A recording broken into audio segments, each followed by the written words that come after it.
भगवान राम सैनी। धन्यवाद। आपने मुझे मांग संख्या 42 और 45 पर बोलने का मौका दिया। महोदय, मेरे विधानसभा क्षेत्र उदौरवाटी में सिंचाई के लिए हमारे पहले काठली नदी होती थी, जिसमें अरावली पहाड़ का पानी आता था और उससे हमारा पूरे झुंझुनू जिले का वाटर स्तर उससे बढ़ता था। कुछ दिन पहले 10-20 साल पहले पोंक बांध लग गया, मंडावरा लग गया, छापोली लग गया, तो उसमें पानी कम हो गया। उसके बाद में थोड़ी बहुत आशा थी, वो सिर्फ हमारे मनसा माता का मंदिर में जो मनसा माता का जो पहाड़ है उसका पानी, इसके साथ कोटड़ी और खंडेला का जो नदियों का पानी आता था उसका पानी, अब दोनों जगह वो भी बांध लग गए।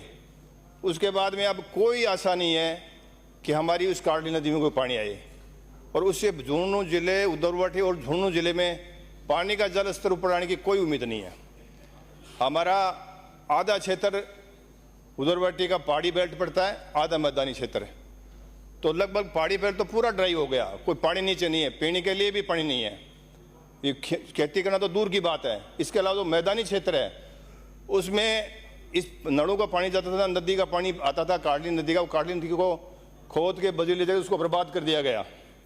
इसके बाद अब ये अपने यमुनानगर नदी के पानी के लिए हमारे ज़िले में, उदौरवाटी में आज भी आंदोलन हो रहे हैं, पहले भी धरने हुए हैं जिले लेवल पर। हमारे वहाँ के श्री राम जी हैं, हमारे विद्याधर जी ओड़खा जी, इनके नेतृत्व में बहुत धरने दिए जा रहे हैं। तो कहने का मतलब मेरा ये है कि अगर बाहर का पानी नहीं आता है तो उदौरवाटी सहित पूरे ज़िले में पानी नहीं रहेगा। मैदानी क्षेत्र के 5-10 गाँव में पानी है, बाकी खत्म हो गया है, नीचे कुछ भी नहीं है।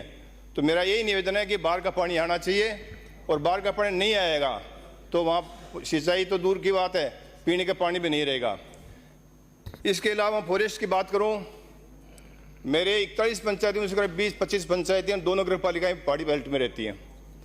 हमारे लोग पहाड़ियों के सहारे बसना बहुत पसंद करते थे, क्योंकि वहाँ बहुत पानी होता था, झरने चलते थे और बड़ी संख्या में पालतू पशु पालते थे, और वो पहाड़ी की तराई में हमारे लगभग 20 पंचायतें ऐसे हैं जो पहाड़ी की तराई में बसी हुई हैं। मैं आपके माध्यम से सभापति महोदय, मंत्री महोदय का ध्यान दिलाना चाहता हूँ कि उस पहाड़ी में हमारे गांव को 200 साल पुराना है, कोई 100 साल पुराना है, और वो बसे हुए हैं। तो कई तो 40-50 साल पे तो शायद सरपंच या जो होते थे उनको पट्टे दे दिया करते थे।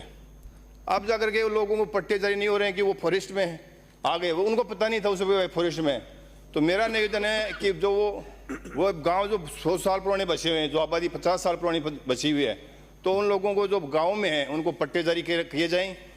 और जो मैदानी क्षेत्र है वो लोग पहाड़ थे नहीं, तो वो लोग अपने जो जमीन पड़ी हुई थी, जोड़ की थी या चारागाह थी, तो उसमें बस के गाँव बचे हुए हैं, वो भी बहुत पुराने बचे हुए हैं। तो मेरा निवेदन है कि पुरानी आबादी को देख करके उसमें पट्टे जारी किए जाएं।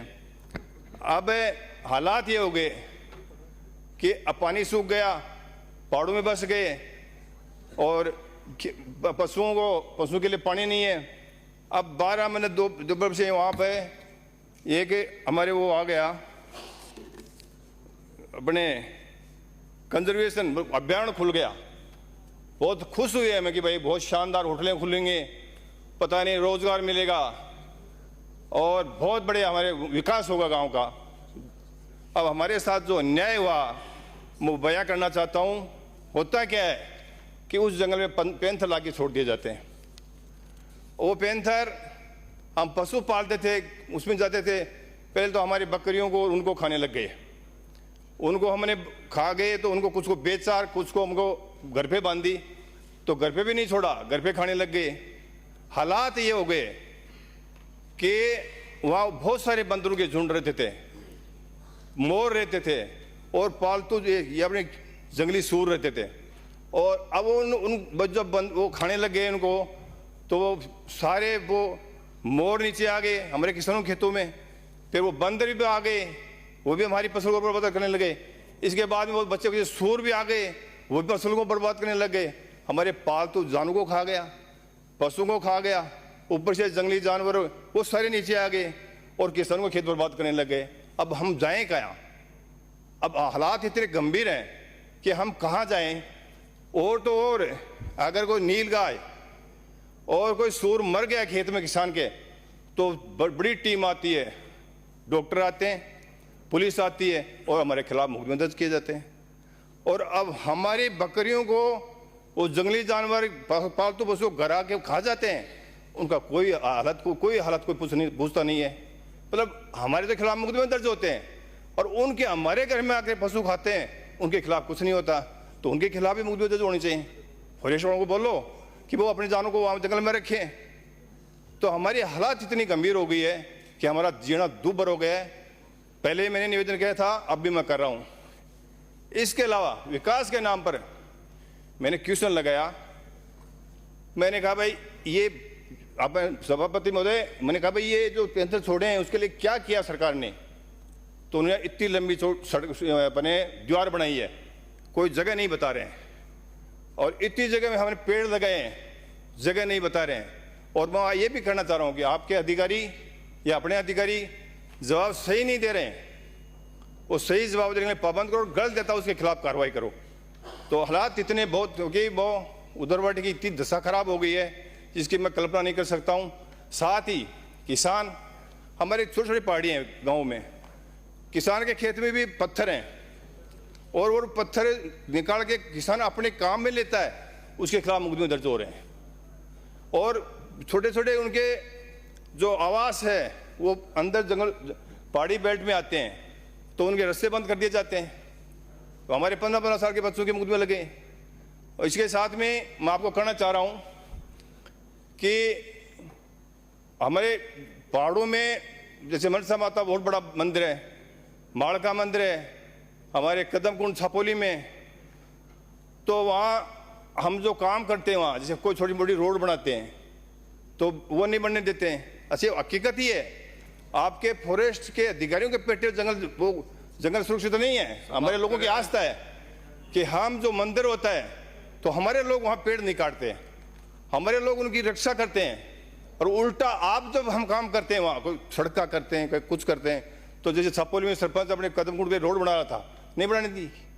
हमारे सामाजिक कार्यकर्ता हैं, हमारे मीणा जी, कन्हैयालाल जी मीणा, वो एक टंकी बना रहे थे, उसमें जंगली जानवर पानी पीते हैं, लोग पानी पीते हैं, उसको नहीं बनाने दी।